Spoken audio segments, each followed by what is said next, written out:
Bienvenue dans cette vidéo pour ceux qui aspirent à embrasser la carrière d'agent immobilier.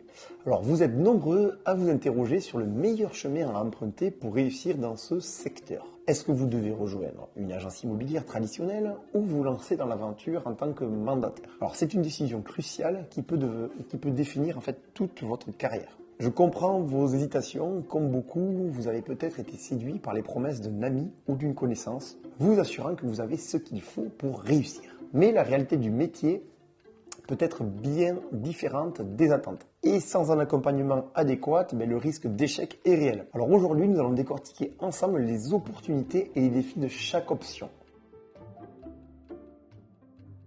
Commençons par les agences immobilières traditionnelles. Ces institutions sont souvent perçues comme des tremplins sûrs pour les nouveaux agents. Elles jouissent d'une réputation solide, d'une visibilité dans le paysage urbain et elles inspirent confiance aux clients. Donc c'est un atout non négligeable quand on débute.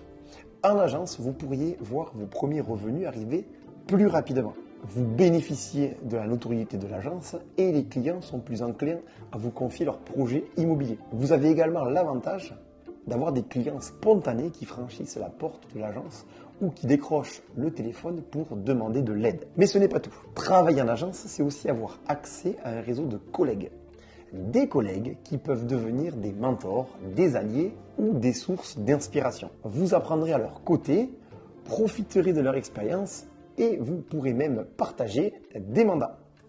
Donc c'est une solidarité professionnelle précieuse qui peut accélérer votre montée en compétences. Et n'oubliez pas les formations. Les agences leaders investissent souvent dans la formation continue de leurs agents. C'est un avantage considérable pour rester à jour sur les meilleures pratiques et les évolutions législatives, ainsi que sur les techniques de vente les plus efficaces. Bon, par contre, travailler en agence comporte aussi son lot d'inconvénients. Certains propriétaires d'agences peuvent avoir des méthodes de management très autoritaires. Alors avant de vous engager, prenez le temps de discuter avec des agents actuels ou anciens pour avoir un aperçu de la culture interne. Les contraintes peuvent aussi peser sur votre quotidien. Des présences obligatoires pour les formations, des réunions d'équipe et on peut aussi vous demander d'assurer des permanences. Alors cela peut du coup limiter votre liberté et votre capacité à développer votre propre marque personnelle. Et il y a la question financière. Souvent en agence, le pourcentage de la commission que vous touchez est souvent moins élevé que dans un réseau de mandataires. Il faut aussi prendre en compte les clauses de non-concurrence qui pourraient vous restreindre dans vos mouvements futurs. Passons maintenant au réseau de mandataires. Ici, le mot d'ordre, c'est liberté.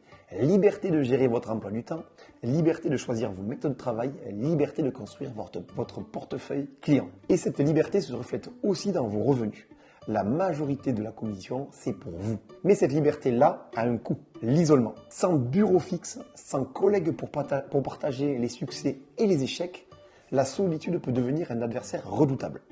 Il est donc crucial de trouver des moyens de rester connecté avec d'autres professionnels, que ce soit à travers des associations, des groupes en ligne ou des événements sur le secteur. Et il y a aussi le parrainage. Votre parrain, celui qui vous a introduit dans le réseau, peut être une bénédiction ou un fardeau. Certains parrains ne cherchent qu'à recruter en masse pour maximiser leurs revenus, sans se soucier réellement de votre réussite. Alors choisissez bien cette personne car elle jouera un rôle clé dans votre développement. En tant que mandataire, vous serez aussi responsable de votre formation continue. C'est un investissement en temps et en argent, mais c'est essentiel pour rester compétitif et offrir le meilleur service à vos clients. Et enfin, il y a la patience.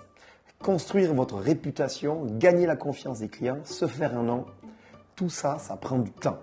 Beaucoup plus que si vous aviez l'appui d'une agence déjà établie. Mais pour ceux qui sont prêts à relever le défi, les récompenses peuvent être considérables.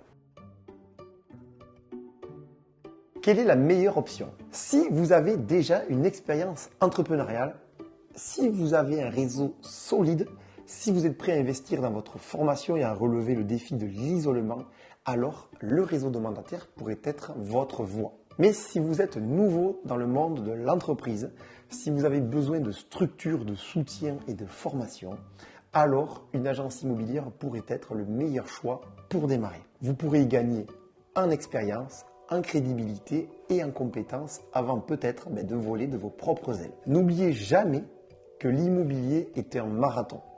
Les fruits de votre travail d'aujourd'hui seront la récolte de demain. Avec persévérance et stratégie, votre activité ne pourra que croître au fil des années. Quel que soit votre choix, sachez que pour réussir dans l'immobilier, il faut savoir se démarquer. Et pour vous y aider, j'ai créé 30 posts pré-rédigés que vous pouvez utiliser à l'infini, aussi bien sur Facebook, Instagram ou LinkedIn. Je vous le mets le lien pour que vous puissiez tout télécharger dès maintenant dans la description. Et si vous avez des questions, si vous souhaitez discuter de votre projet ou en savoir plus sur le réseau de mandataires avec lequel je travaille, je suis là pour vous.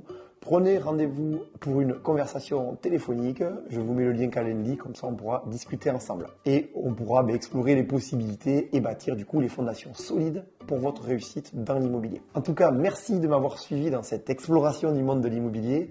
J'espère que cette vidéo vous aura éclairé et inspiré.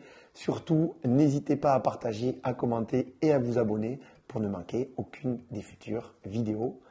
À très bientôt pour de nouvelles découvertes passionnantes et surtout, prenez soin de vous et de vos projets immobiliers.